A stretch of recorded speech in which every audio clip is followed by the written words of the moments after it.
I guess, I mean, maybe a good point to start, Shekhar, would be, I'm not sure how much of the session is covered, like product-led growth, but like the way I think about it is, uh, what is, I believe, kind of is now happening kind of in this B2B world of software, where the product, is taking like center stage in, in this whole customer journey.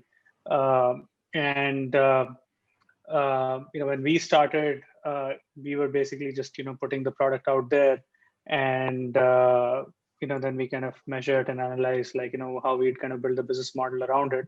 Believe like over the last 2-3 years, there's been a new realization that that's actually a repeatable, predictable process. Just for context, for some people, when Postman started, there were like basically um, two models that were known to me. One was the typical like SaaS try and buy model. Salesforce, popularized that like a typical 30-day trial, and you could kind of get people to uh, come in through the funnel into your trial, and hopefully after 30 days they'll pay. The second model was the enterprise selling model, especially like in open source developer tool companies where the core offering was open source and free, and after it has had like significant adoption within like the developer world, for example, or if you were kind of using it for something critical, then when you wanted to upgrade, you would kind of talk to an enterprise salesperson and transition completely off into kind of an enterprise version of that service. So those are the two models kind of known to us. And, frankly, we kind of tried uh, all sorts of things before settling on what is now known as like, the product-led growth cycle. So I had some, I think, slides here, which I'll probably run through on what that kind of means. So, and I'll also probably share like, what how we arrived at that from Postman's stories, from our perspective on the Postman story. So, uh, so Postman, started off as a side project of mine. I wanted to build something to help me work with APIs faster and better, and I built something which became pretty popular. And kind of like the first core lesson that we drew away from this, and that cycle has kind of continued since then, was identifying like the core pain point that your product is supposed to solve. This was by far like the number one thing that I saw in more fleshed out products kind of missing. And this notion of identifying the pain point, right from our early days, and as the product usage kind of started to grow, we really kind of kept front and center. I saw, I think the CEO of Notion in this talk, in the previous talk, talking about customer support and all of that, and I think I have the same kind of model here. But basically, to me, in this whole product-led growth journey, this is like the core meat of of starting to build that is kind of very critical. So if you are SaaS founder starting on this journey, really identifying the pain point that you're trying to solve is going to be key in the journey ahead, because you're going to refer to this point over and over again. Frankly, for me, telling the story every time to people about how Postman started reminds me that we still have to continue solving that problem. Yeah, so kind of like the first step is identify the pain point, really hone on that really well. And the second step, that we kind of learned in this in our journey was basically building something very small to solve that pain point. Postman was a kind of a REST client extension in its early days, super easy to get started. You would just get the extension and use it like any other Chrome extension, and you were off. It was super easy to find the extension for people and super easy to install it. And they got like this one unit of value that got them to kind of come back over and over again.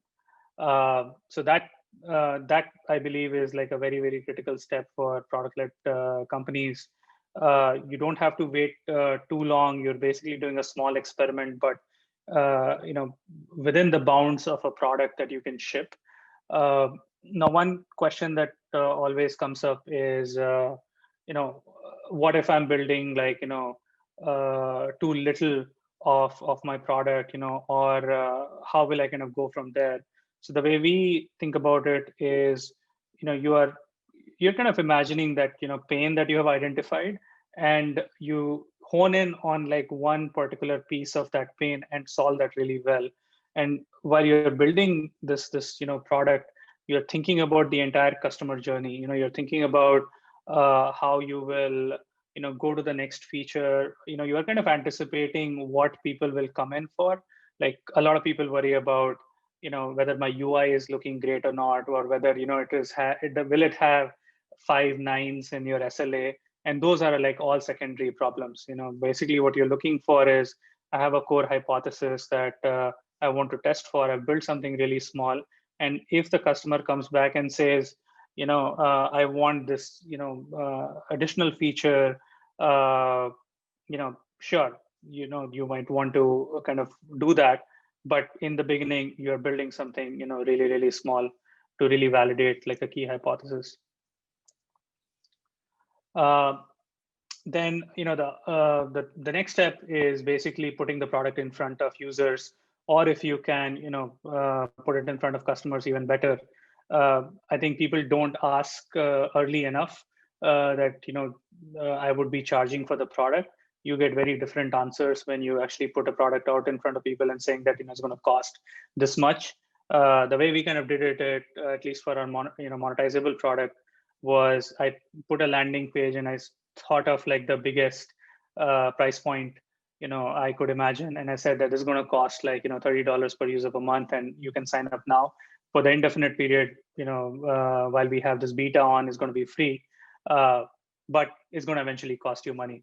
And for the free product, for the free extension we had, I basically just put it out and had subsequent releases and iterations on it, where people could use the product, submit feature requests on GitHub, or on people would just email me, or they would go to the Chrome Web Store and write reviews on it.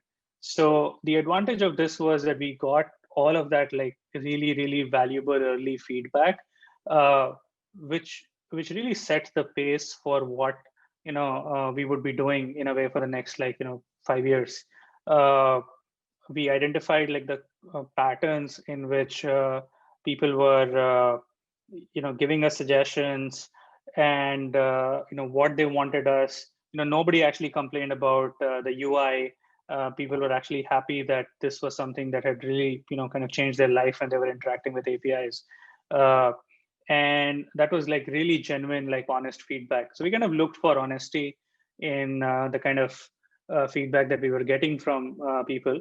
And we made sure that these people were not family or friends or even your immediate network. Like I would even caution people sometimes getting to going through their investor network. Like I feel like even there people are too nice. So you want like hard, brutal feedback.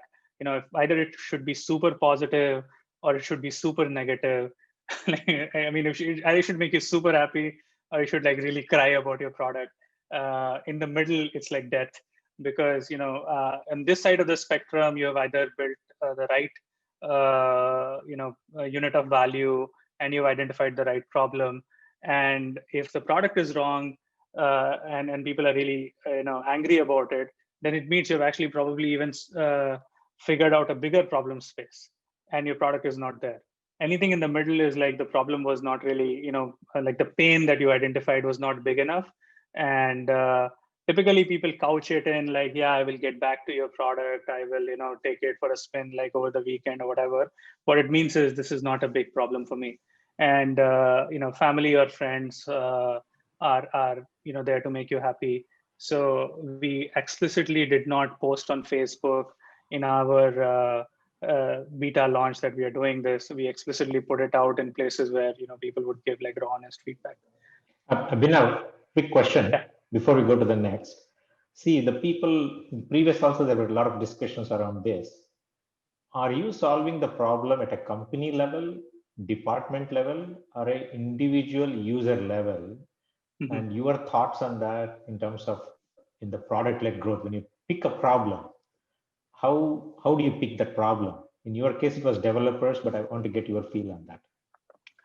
I mean, it could be like it's harder to solve a company level problem. Generally, it can be solved, like today there are APIs available to like pull data from like multiple different systems. And for example, you imagine that, I mean, I want to report on like SaaS revenue, for example, right? So it's a company level problem.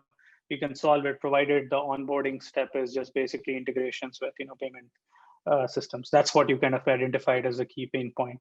So I don't think there's a hard distinction between saying, only you should only go for individuals, or you should only go for teams, you should only go for companies. I think what you might want to calibrate on is like, what is the onboarding step? What is the onboarding journey, right? So if you decided to solve a company level problem and your product requires like 7 days of onboarding, maybe not the right approach, and I would actually say, on the opposite end of the spectrum, if you believe that you're solving a key problem for individuals, but the individual needs to acquire like a skill set over, a month, maybe that's not the right unit kind of either. So there are different calibration points here. I think I would go back to like, what is the pain point that you've identified, and then figure out, what is the journey looking like for somebody to understand it, especially in PLG. And one more question before we go to the next section, because this is very critical. Some aspects of people throw it open, gets hundreds of customers. What is you have seen is like your first 10 customers important, first 5, first 20, so that you really learn this iteration you're talking about. So we ran a beta program very, very early on for the paid product that we wanted to test out. I think the people who were filing feature requests on Postman, people who were reviewing the app on the Chrome Web Store, people who were interacting on Stack Overflow. I ultimately had built relationships with a few hundred people, and we also had at that time an in-app purchase that you could just buy online. So that was like a small in-app thing that we had done in Postman. We eventually made that feature free. So it gave us like a base of emails to go back to. And then we used that email set to run that beta program. And when we tested for the product, we gave them extra benefits, and then we saw like customers kind of coming out of that. So actually, that built our first funnel. I think my recommendation would be that as many people as you could talk to, and you could, like these are users of your product, and you can keep their email IDs or a way to reach them. You can feed them into your first ever paid product launch. Got it. Thanks. Continue. Yeah, let's continue. So I guess related to that is basically measuring usage stats of your product, which I would put in the quantitative bucket. Postman made a very important choice that we would like to own all of the data that is there as that we would call metrics on our stack. We built our own analytics stack, and not everybody has to do it, but you have to just ensure that you kind of own the data. You don't use just Google Analytics and then pay money to get to get the data back. So we made a conscious choice, and we'd look for signals in the quantitative on the quantitative side of things, and then we always couple that with talking to real people, which is the qualitative side. What we saw was if we just looked at one of these things, then you would kind of over-index on either a very small set of the population, or you would have very abstract numbers that really don't add value to the next iteration cycle you would do. So basically, let's say if at this point you have your product out, you have some early customers, you're looking at how many people are coming back, what kind of behavior they're exhibiting, where are they dropping off. All of these are like key learnings for you in the early days. Like I would not build too many projections kind of out of it, because you're still in the very early days.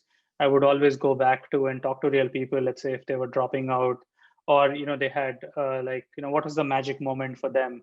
inside the product. And that kind of gives you kind of a lot of ammunition to go to the next iteration cycle. So, I mean, PLG cycles are more like you're kind of running these cycles like every 2 weeks, every month. And that's how we kind of think about it, not like a big 3 month, 6 month cycle. So all of this kind of arms you for the next iteration that you're about to do. We measure churn obsessively. So as you're talking to people and you're measuring this data, of course, there's going to be churn because, no product. Your goal is not to get like 100% adoption. I mean, you're not a service company. Your goal is to get to your best fit customers that you believe in and they believe in you. That's the kind of relationship that we want people that we wanted Postman customers to establish with us. So we look at churn, whether it is the good kind of churn or bad kind of churn, both with free and for paying users. And we would learn a lot about like product quality and where our good customers are. And what we also kind of started seeing was that there were customers who would just buy because they wanted to take our product in another direction. And we made a conscious choice to say no to these customers. Now, these we believed were bad fit customers. They did not really have the same vision that we had in mind. What they were doing was basically transitioning from an existing bad product into Postman, and they still had some habits that they wanted to, be persisted into what we were building. And this is why I think PLG is better than typical enterprise products, because in enterprise products you have all of those bad habits from previous customers into every product. So what your job is to actually say consciously no to customers who you don't believe in. And yes, you might lose some revenue in the short term, but that's really, really important in the very, very long term, because you can't say yes to everybody. You have to pick very consciously what you want to build next. And you need to focus really, really finely on value props that those good customers indicate. All of this kind of becomes very critical because you also want to look at the distribution of how much money each customer is paying you. The advantage with product-led growth is that you can get a large cross-section of customers, and your business doesn't have to depend on one single customer who really drives the product roadmap. Like a common problem that we also see in like enterprise B2B, where one large customer kind of becomes a whale that you just can't afford to lose, because then everybody is going to freak out if that customer churns. So you can basically say no if you're conscious about who your good customers are. And finally, to kind of end with this particular set is while you're doing all of these 5 steps, you are continuously articulating what your market position is to everybody. And that's what you're kind of like, you're consistently defining what is your product, what does it mean, where does it stay in the market. And it doesn't have to be like precise. Postman was a REST client in the beginning, and then at one point I took out the REST client from the name because we felt it was doing much more than just being a REST client. And then over time, it became an API development environment, and today it's an API platform. So we're continuously, getting new customers, getting new insights about our product, and we are also seeing, what kind of market position that we are creating. And this is something, where a VP of marketing, or in fact, in the early days, the CEO, like that's their job, to ensure that the product is fitting into proper market position.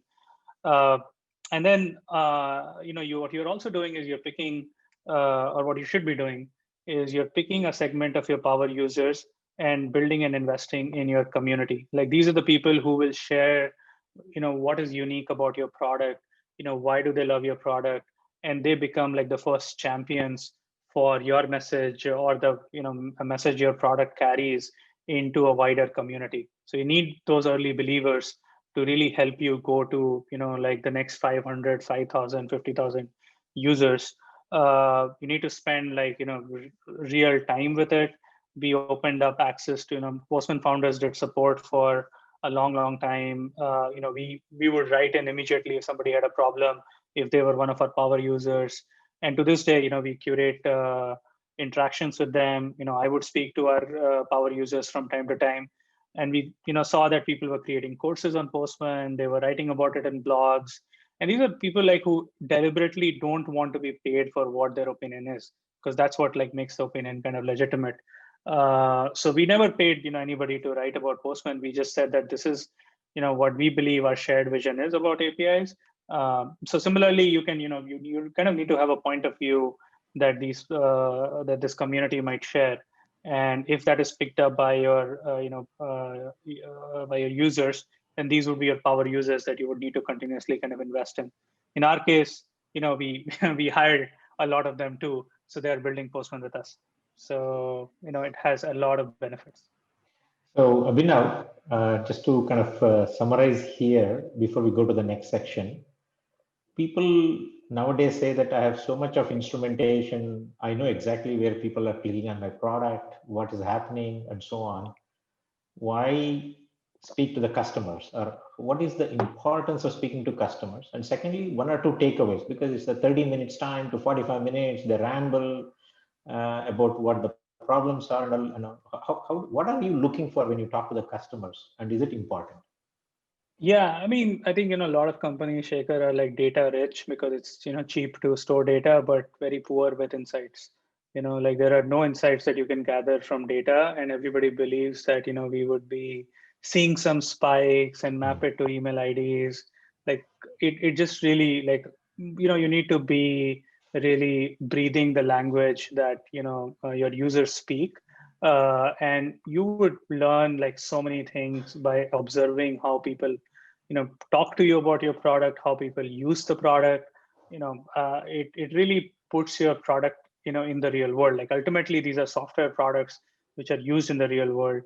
Like I can I had gone to VMware's office in the Bay Area, and I met one of my power users, and he literally had a poster of Postman put up in his office, and it was like a screenshot of Postman which said click here, click here, click here.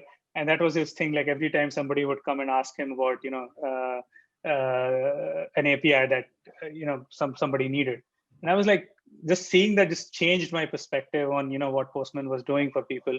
So what you're doing with these conversations is you're gathering insights about your users, you're gathering what is the environment around them that they live in, and then when you're building your next stage of the product, you're thinking about that persona, right? Like ultimately, you need to empathize with your users as you're building a product for them. And data validates those hypotheses. It doesn't automatically create new insights for you. Like fortunately, AI is not that advanced to to create automatic insights. Yeah. The second one is, now you got the first iteration, the pain point, you got the product, then the growth aspects. How do you pick features that help you get, and obviously one is word of mouth, you had a lot of things, but you also guys tried this collections attempt. Can you talk Yeah. how you choose what to add next when you have like a small cohort of users, they're loving you, so that it spreads? Any thoughts on that? Yeah, I mean, there are lots of different kinds of virality behaviors that people exhibit, right? Like word of mouth is a classic one. I have a problem, and I use this product to solve that problem. You will like it too. Like the oldest form of virality. I think what we looked at was if there was any information sharing that people were doing, and that was kind of unique to kind of our market. Like for example, APIs are things that people collaborate on all the time. You're building an API for something else, for somebody else, so they need to tell you about what the API is, and we were continuously trying to kind of make that process easier and easier. In other cases it could be a report or an outcome that could be shared. So typically people think about their product as these gated applications where they want to bring everybody in, but you can think about how you can get people to share stuff through your product, and that would kind of create an automatic behavior for them to come to your application when they need it. So we spent a lot of time on that. That also led to our paid product and the collaborative products that we developed. So we think about that a lot. I mean, That's what can people share of value? Yeah. And the last question before we go the next, how do you know what part of your product to give free and paid? And did you have different tactics for free part of the features versus paid part of the features? Yeah, I mean, we had a very clear kind of delineation in our minds. Our view was that we want to empower developers with the power of APIs, and every feature that we're going to go build to help them be empowered is going to be free. So for individuals, Postman is always going to be free. But if a business is using Postman and they are getting value from Postman as part of a business process, there is we feel it's fair to charge, right? So if you're kind of looking at creating and capturing value, for us, that acted as a good filter. It's not rigid. Of course, people use Postman all the time in businesses and they're testing. But what we typically articulate to the business is, there's a higher amount of value that you can get, and if you believe that, then you should be paying us. Got it.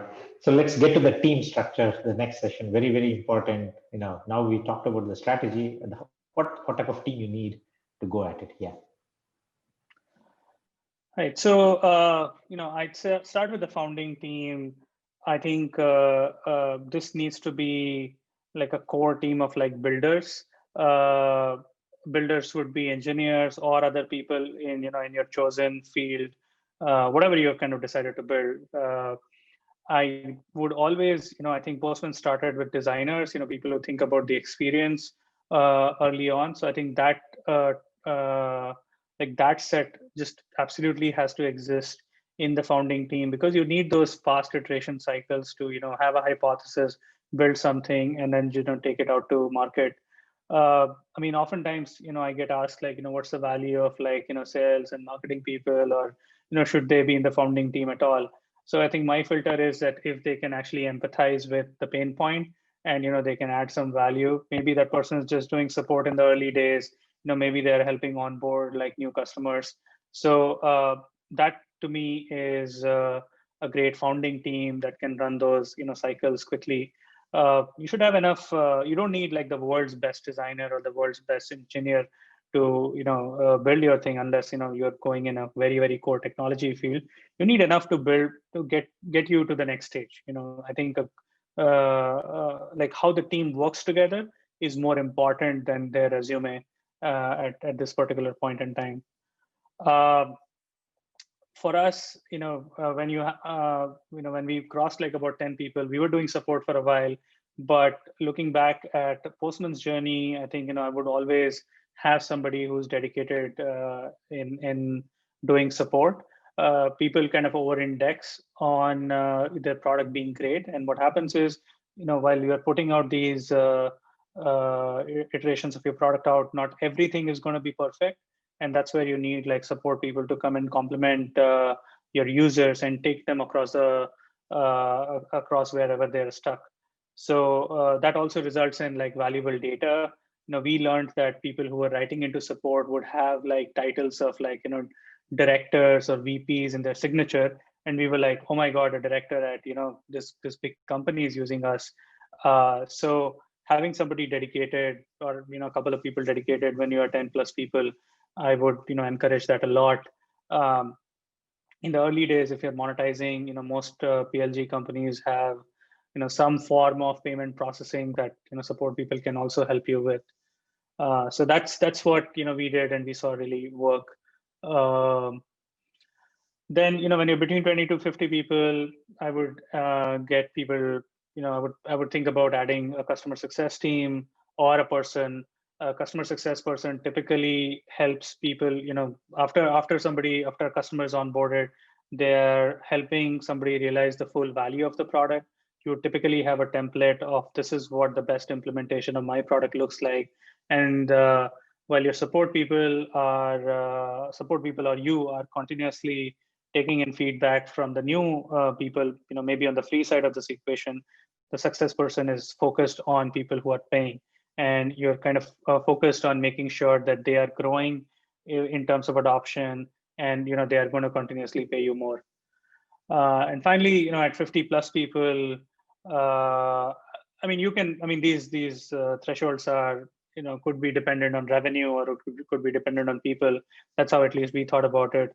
You can look at probably hiring your first, salesperson, because you've kind of validated pretty much the entire customer journey at that point. And in the early days, founder sales is probably like the way most people do it. So in a product-led growth function, you've kind of built your first, like the founding team has built the first version of the product.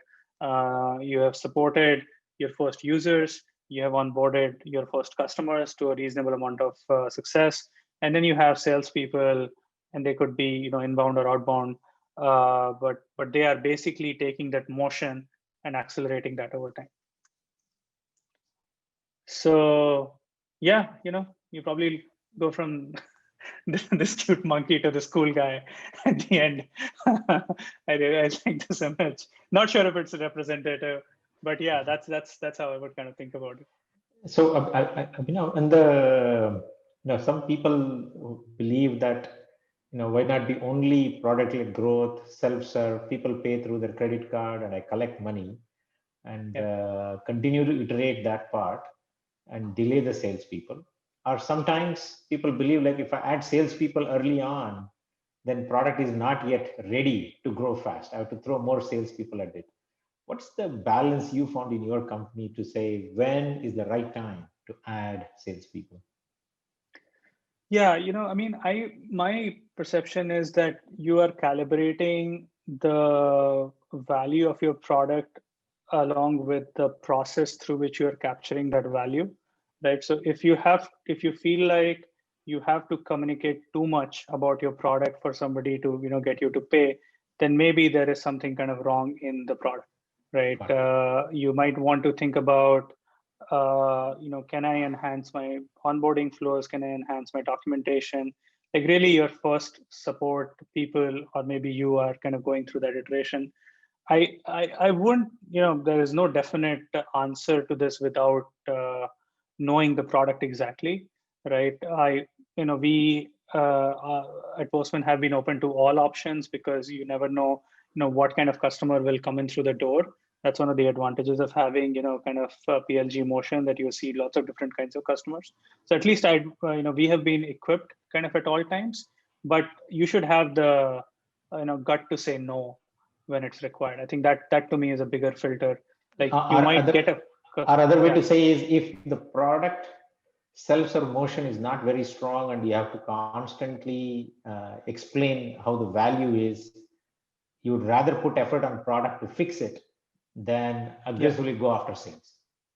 Exactly. Yeah. Like early, if you're if you've shifted your focus to monetization, you're thinking like, that's the thing I want to grow, then maybe you've not cracked that product piece just yet. Got it. Okay, so this is great. Let's go to the next section, which is very critical about what not to do. This is awesome. Yeah, I mean, this could have been a pretty long list, but I'll probably, go run through my top ones. Yeah. So this is the first one. Wait forever to launch.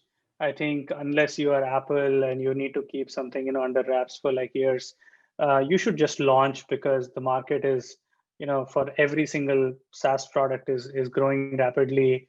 People really can't choose, and they really do not have the time to stay engaged with a startup that is going to launch 6 months or 12 months from now. So people who wait forever to launch typically might find that the market has gone or has moved on to something else. Or they have spent too much time in perfecting the product for variables that you don't need in the in the early stages. I think this typically happens, in my opinion, because of biases that are ingrained into people, especially in the founding team. You should probably look into the mirror and see, what do you think you are? If you believe you are a great designer, you will spend a lot of time perfecting the design. If you believe you're a great engineer, then you would try to architect and re-architect the product. But in the early days, everybody's job is to make sure that the product is making people successful. And that's pretty much like the only job.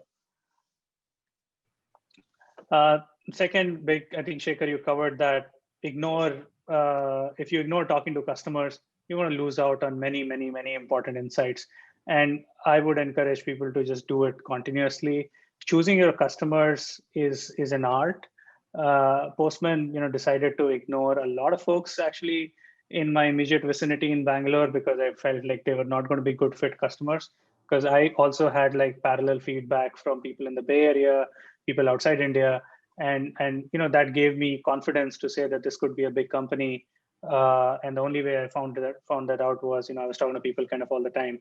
So big mistake is don't talk to customers. You're going to lose out. People delegate this a lot. I have seen executives delegate it. I've seen CEOs delegate it. You just need to be out in front of customers. You need to hear their pain points. You need to hear what they're happy about, what they're not happy about. Outsourcing product development, typically happens when there are 5 people managing the project and 1 person building it, and then they decide that we can accelerate it by getting, somehow 5 more people from the outside. A small anecdote, actually, I was one of the builders who's, I was outsourced a project too. I used to do web design and stuff for other people. And while I was pretty, I'd say, of course, I'm going to say that I was pretty fast, but still their cycles were dependent on a bunch of people working along with me. So when you outsource product development, again, you miss out on learning and cycles that are actually important for you. You, at this point, probably need to look at, every single piece of the product anyway. And, if you get handed a product that can't iterate, then you will not, be able to succeed in the market. So you need to basically build a very solid team. We talked about that, builders, designers, and people who can really empathize with the pain point. Like they need to feel it to be able to build it really well.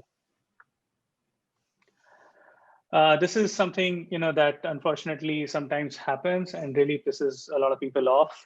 Bait and switch is not something that you should do in the product-led growth function. You should be very, very clear about, if you're going to charge for a product, then you should make it very upfront that you're going to charge somebody at some point in time. If you put a feature out for free and then you decide to charge people for it and say that, okay, I have 1 million users, and if I make $1 on 10% of them, I'm going to have like $100,000 in revenue. What you're going to have is 0 users. You're not going to have $100,000. So and that happens over time, but it affects your brand. It annoys power users. So really think about your feature set well, and think about, again, the entire customer journey as you are building your product out. And it's a hard pill to swallow, but sometimes you just need to think about innovating in your next cycle and really think about the incremental value that you can add, rather than, okay, I gave away stuff for free. Nobody thinks that you deserve their money if you kind of try to play bait and switch tactics. This is another kind of common thing that I've seen. People who are entering or have heard about PLG as a thing now would think about downsizing a bigger product and seeing that, oh, if I just minimize, if I convert 10 screens into 3, this new thing can become lead gen. But what you kind of end up missing out on is the core value prop that your product already delivered, and it really doesn't fit into the rest of your experience. So I've seen this a lot where, a sign up form shows up or something, kind of happens, which is like a different product altogether. And people call that product-led growth, but what they're effectively doing is farming those emails, and the user is not engaged. There is no learning for you or for the user. So typically this doesn't work, and doesn't lead to the kind of cycles that you would want. I think my final one, kind of, while we have talked about product-led growth, often when things start working, people declare that I will never need sales and marketing, and typically those announcements have to be deleted from your blog post or scrubbed from your Google search history by your marketing person who has to do it later. So never declare that you will never need sales and marketing. Everybody needs sales and marketing. if you decide to go up market, you will need to continuously articulate your position, and you will need to be in front of the customer to sell them on your product. I think yeah, I think I have one more actually. Yeah. So yeah, this was actually related to point 4. I added at the end because I think I was thinking about like this whole free to paid debate. This is a basic thing. If you are paying for anything that a person is going to be using, for example, it's like cloud storage, cloud compute, any service, do not say it's unlimited. Like if you say it's unlimited, you will have to make it limited at some point, because physics is Newtonian physics is what we all follow. So do not say unlimited stuff. If you say unlimited stuff and it's on the customer's dime, yes, you can say it's unlimited, right? Like in Postman, people can create unlimited collections from the very beginning because they're stored on your hard disk, and yeah, that's unlimited. So a lot of times what happens is, to attract people, especially from competing products, people say that this is unlimited, and come for our shop because it's like it's infinite, but people are not able to stomach the costs, and then they have to resort to some form of bait and switch. So I highly recommend don't say unlimited support, don't say unlimited compute, unlimited storage. Will typically bite you. I think that's all I had. Great. Slides. Abhinav, one more question from my side, as I saw. If you look at all the product-led growth companies, either it is Notion or before it was Dropbox or Slack or what you are doing, your number of customers, there are quite a lot of them already, but pain point is very unique that you are recognizing and building a product, as you said, in a small way and iterating it and making sure it solves. Right. Now, if it is a blue ocean idea that I can't find who my customers are, but I know some pain points, this narrow, do you think product-led growth is a better way, or I need to move into kind of a sales model very soon? I mean, I wouldn't say one way or the other. I feel like whether it's like blue ocean or red ocean, I think having a point of view, a unique point of view in the early days is extremely important. Postman's point of view was that everybody cares about code when building APIs, but we feel APIs are more important. And that set us on a trajectory where every part of our product shows that APIs are more important, and we still carry it to this day. If we are talking to a Fortune 500 customer, we are saying that we believe APIs are more important than anything else, and other products might not kind of believe that. So I think as you are thinking about like a new market or a new customer base, you're kind of thinking about like this point of view is going to resonate with them, and your product is then just a reflection of this kind of point of view. So in some cases you find entirely new markets. Like we found out that the QA market, which Postman was not designed for, is huge and is coming to us because the existing things were really bad. So in that case, while our core messaging is around Postman being an API platform, we found out that there is a sub market which would typically be in this red ocean category, is also kind of coming to us. So I think it does help, because you're early, you have early iteration cycles that are teaching you a lot about your customers. And in the early days, if you're really in a new innovative product, sales can kind of slow you down. So yeah, that's that would be my take. That's actually great. So another question related to community platform. Have you thought about like enabling one person helping one user helping other user in a vibrant community? Have you thought about it? What do you think of that? Should that be one way in addition to like a PLG way of paid, so that I build that momentum? Yeah, I mean, it's a big part of Postman. We have this notion that we are going to talk to customers where they are, and our community is not defined by like we have community.postman.com where people do come in and aggregate and ask questions and people help each other out. But the first order of business is us going into these communities and helping people out genuinely. So I was on Stack Overflow. I used to answer all these questions there. Then we were on GitHub, and we used to, get people, like we kind of kickstarted that process. And your community is like a mix of kind of all of these different places. So today we pipe all of this data, for example, to our Slack channels. Like we have Twitter integrations, we have GitHub integrations, we have Zendesk integrations, and we treat all of this as our community. And what we try to do is, get people to cross connect, and that helps people out. Like for example, if there's a question that we can't answer on Twitter, or we have seen that several times in our community channel, we look that the answer is there, and then we route people to it. And then once that momentum kicks in, and when people know that their questions were answered either by founders or by company product managers, then they start participating more and more because they know like somebody's listening on the other side. And another question is on channels. Now you started early on, you got the success, but some of the sales channels or PLG channels also are getting saturated. Now, if you start today from the, like, would you do the same thing, or you think you would have to use different tactics, especially for developers? As you know, developers is so hard, and Atlassian showed first, and very few companies have been successful getting developers to adopt. Just any other thoughts on how do you reach developers? What are the channels would you use? Yeah, I mean, Shekhar, that problem is there for us with like every single feature, right? So we have to earn their trust every single time. So I don't think we do anything differently. I think we have been getting better at doing what we did before, and that still works. The principles are the same. Developers want want to feel the power of the product that you're building. They don't like bait and switch policies. They don't.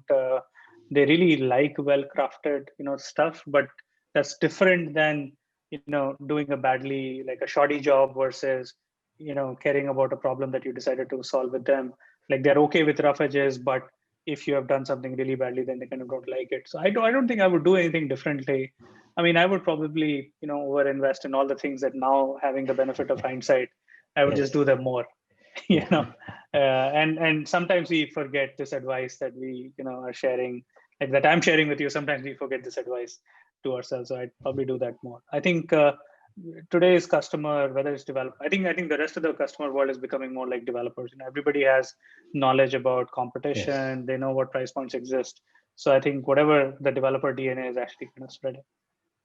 Good. I think we're getting to the end of our presentation. Abhinav, thanks for taking time in your late Friday evening. I know you moved to the Valley and you've been learning from those aspects of how Valley folks think, as well as look forward to further help from you.